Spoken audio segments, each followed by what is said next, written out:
By the end of Dexter, he's a fake dead lumberjack in Oregon, his sister discarded in the ocean, and fans outraged at what once was must-see television. How did a series that began with 96% Rotten Tomatoes scores, Emmy acclaim, and the iconic Trinity Killer fall to a 46% critical low and an ending so infamous that cast and crew later apologized for it? Why did Dexter get so bad? Isn't just a question. It's a warning shot about what happens when creative vision collapses and profit takes control. The rot didn't start with the lumberjack. It began at the height of success. To understand the stunning decline, we need to unravel how Dexter once set the gold standard for TV thrillers. Dexter Morgan arrives on television in 2006 as something no one has seen before, a blood spatter analyst for Miami Metro who is also a meticulous serial killer, hunting those who escape justice. The city pulses with neon and sweat, but beneath the sunlit streets, Dexter stalks his prey by a strict code taught by his adoptive father, Harry. This code isn't just a gimmick.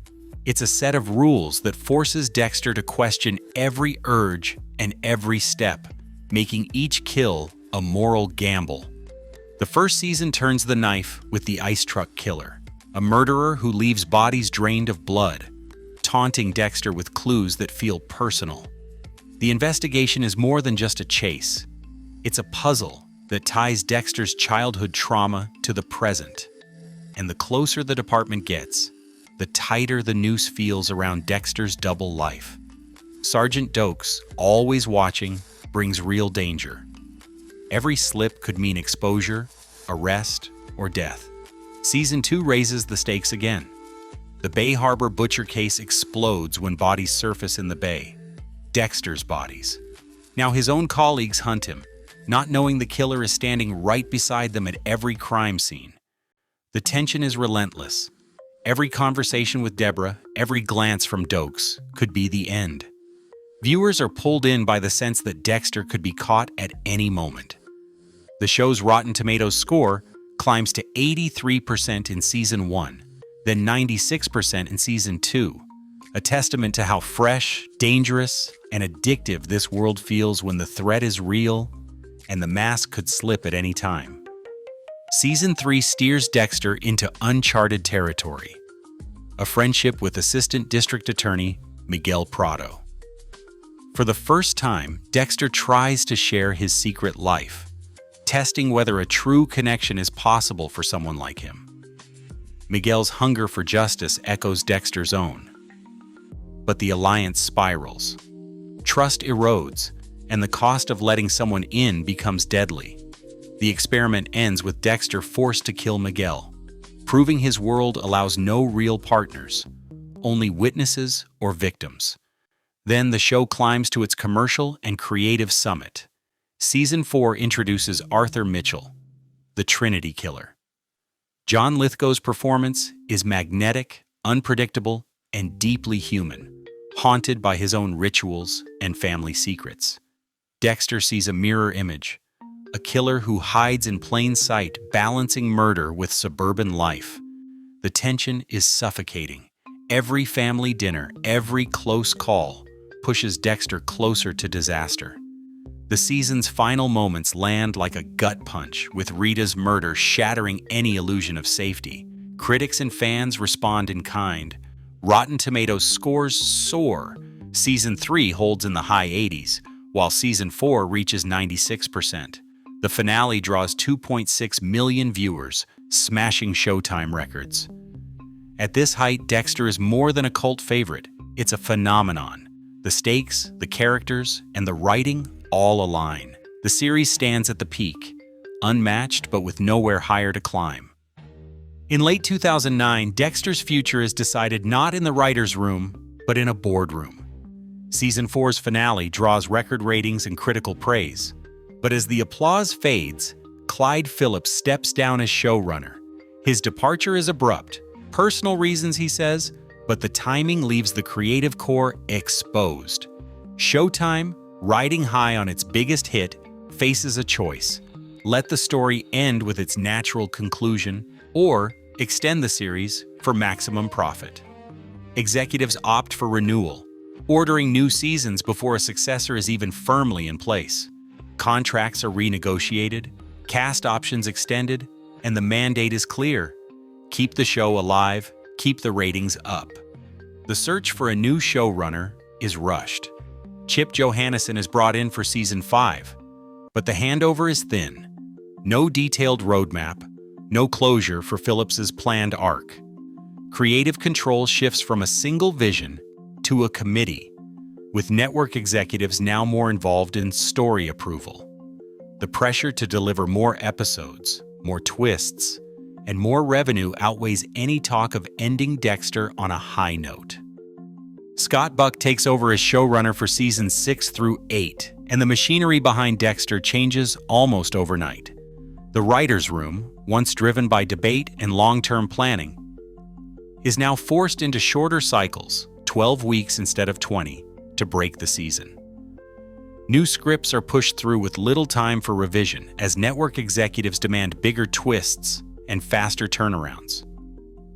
Veteran writers leave, replaced by newcomers who struggle to match the tone that made the show a hit. Buck's approach is pragmatic, but the seams start to show. Storylines are mapped out to fit network notes, not character arcs.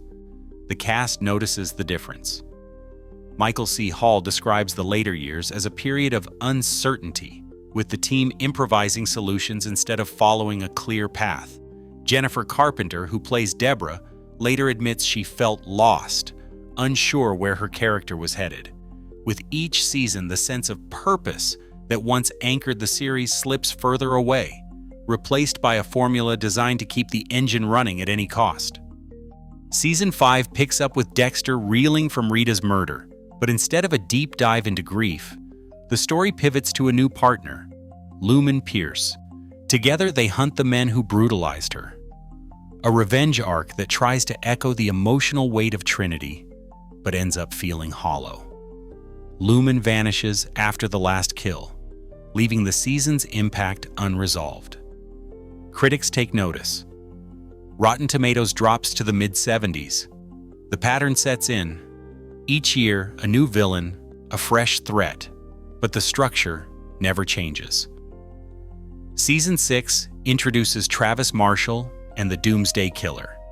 The big twist, Professor Geller is already dead, lands with a thud. Online, fans call it predictable, even laughable. The show leans on shock value, but the tension that once made every episode electric begins to fade. Supporting characters drift into the background or chase dead-end subplots. By now, the critical score sinks into the 50s. Deborah's arc, once a highlight, starts to buckle under the strain of forced developments. The formula, once a strength, becomes a trap the series can't escape. Season 8 arrives with a promise to close Dexter's story, but instead, the show unravels. The writers introduce Dr. Evelyn Vogel, suddenly recasting her as the architect behind Harry's code. A late-game rewrite that erases years of character history. The main villain, Oliver Saxon, fails to inspire fear or fascination. Major deaths are handled with a shrug. Deborah is shot, left in a coma, and quietly unplugged before Dexter carries her body into the ocean. No reckoning, no justice, just a silent goodbye.